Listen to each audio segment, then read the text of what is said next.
ET English, the unique English language learning feature of the Education Times.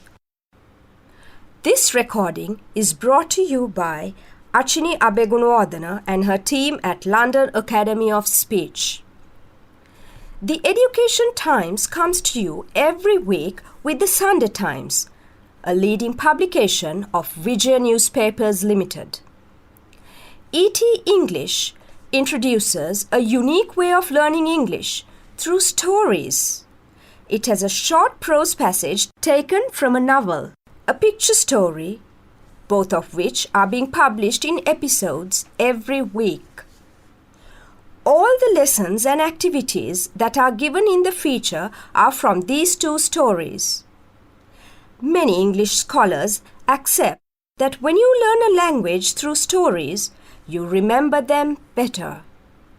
Further, the picture story will complement this by adding the visual component as well, where it will help the readers create vivid images in their minds, helping them to remember those dialogues and words through those incidents. The first episode of ET English appeared in the Education Times section on the 13th of September 2015. Now, we are going to bring the audio version of this feature where you can listen to the stories and lessons. First, the picture story, secondly, the novel, and finally, the lessons. To get the best out of this feature, we suggest that you get a copy of the Education Times and also a dictionary. It will also help if you have read the feature once or twice on your own.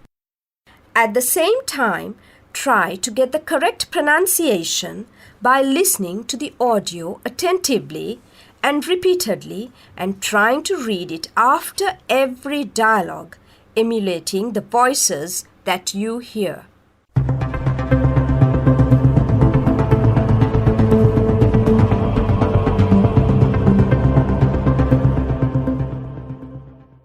You will now listen to the ET English lesson number 44 that appeared in the Education Times of the Sunday Times on the 17th of July 2016. This page will be uploaded to the ET English website on the 25th of July 2016. We begin with Aijanas, written by Ranjit Gunaratna and illustrated by Anton B. Pereira. Episode 34. Nimali is trying to persuade Dilki not to have a tattoo. Do you know one Paralympic swimmer got disqualified because of a tattoo? Yes, because he failed to cover it properly. I won't make that mistake. But why take the risk?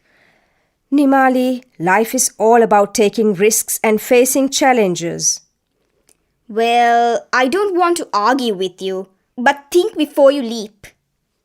Yes, I will. And now tell me where to have my tattoo. Sudesh is talking to his mother. So, you gave your father's credit card number to this stranger? That's terrible. I am sorry, Mom. He was so nice and I trusted him. I'll tell Danny to inform the police. Will they arrest me too, Mom? I don't think so. But you should be arrested for you to learn a lesson.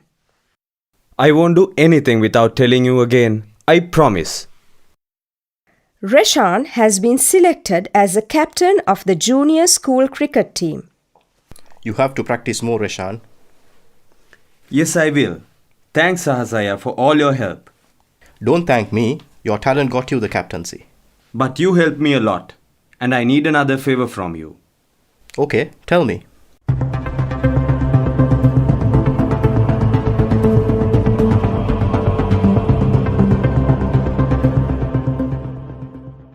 Let's now listen to episode 11 of Ratnapala's Scarecrow, a story taken from The Mirror of Paradise by Asghar Hussain.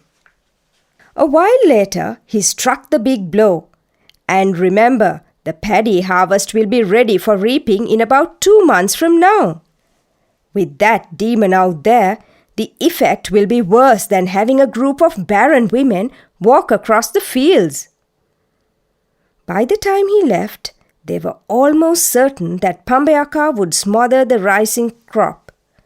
Such fears were heightened by the fact that Ratnapala had the habit of turning his scarecrow in various directions. One week it would face north, the next week west, then south or east.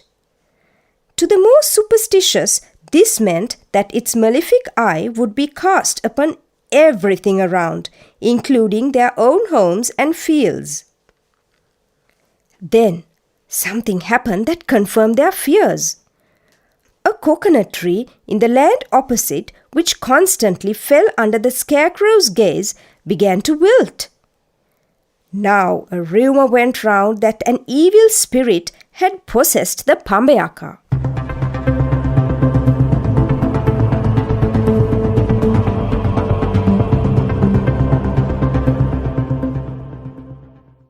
Now let's look at the activities for this week.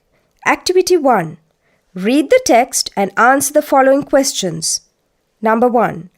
What will be ready in 2 months? Number 2. What will the effect be worse than? Number 3. In the sentence, by the time he left, they were almost certain.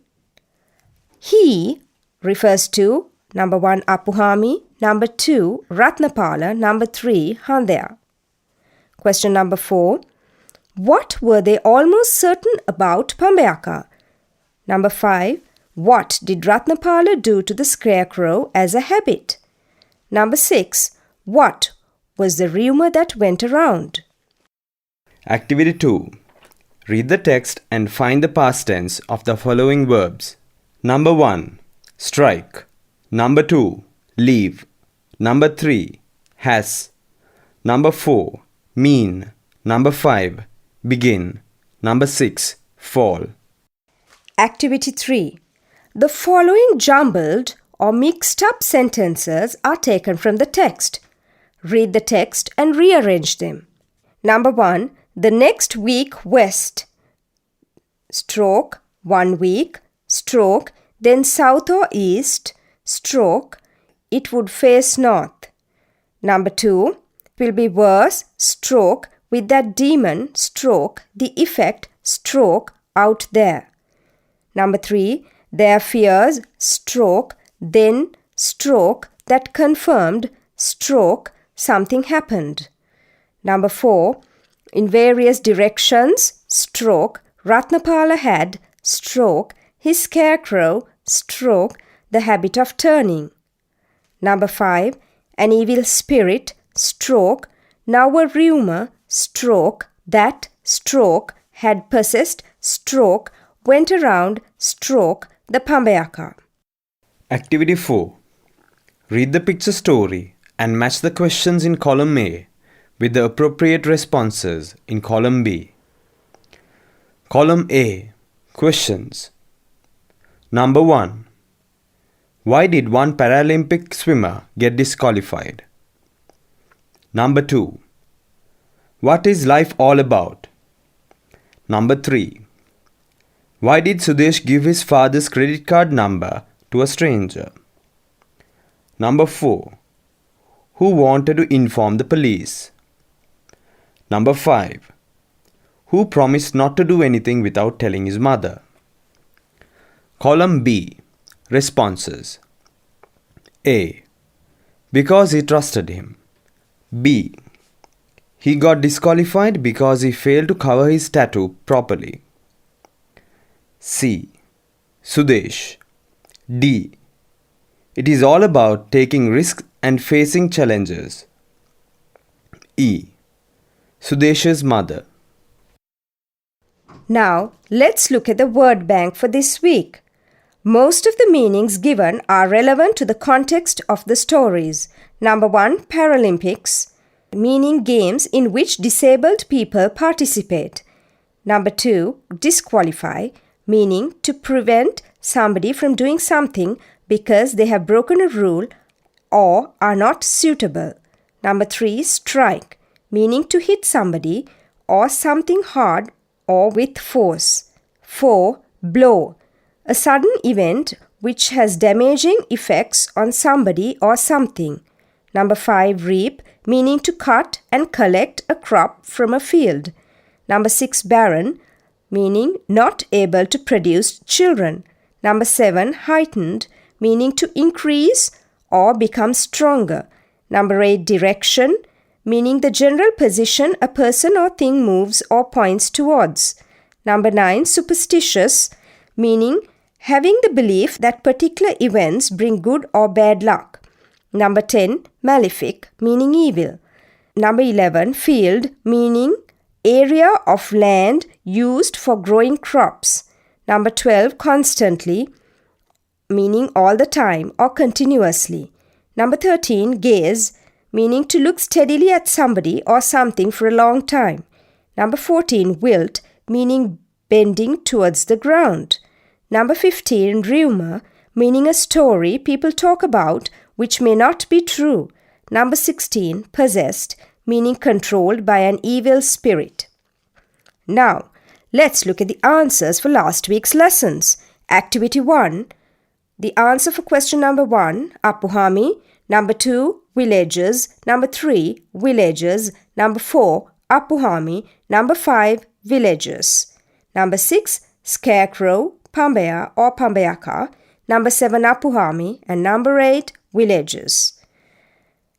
The answers for activity 2. Number 1, E. Number 2, D. Number 3, A. Number 4, B. And number 5, C. The answers for activity 4. Number 1, 5. Number 2, 4. Number 3, 2. Number 4, 3. And number 5, 1.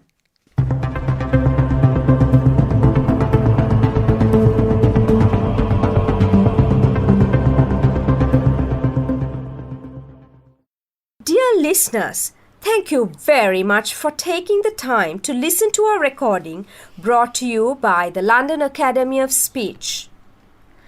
You are welcome to give us your feedback and suggestions on the telephone numbers and the email address given in the ET English feature in the Education Times section. This recording has been voiced by Achini together with Channa, Aloka and Nashali. We shall meet you again with ET English Lesson 45. Until then, goodbye and happy learning.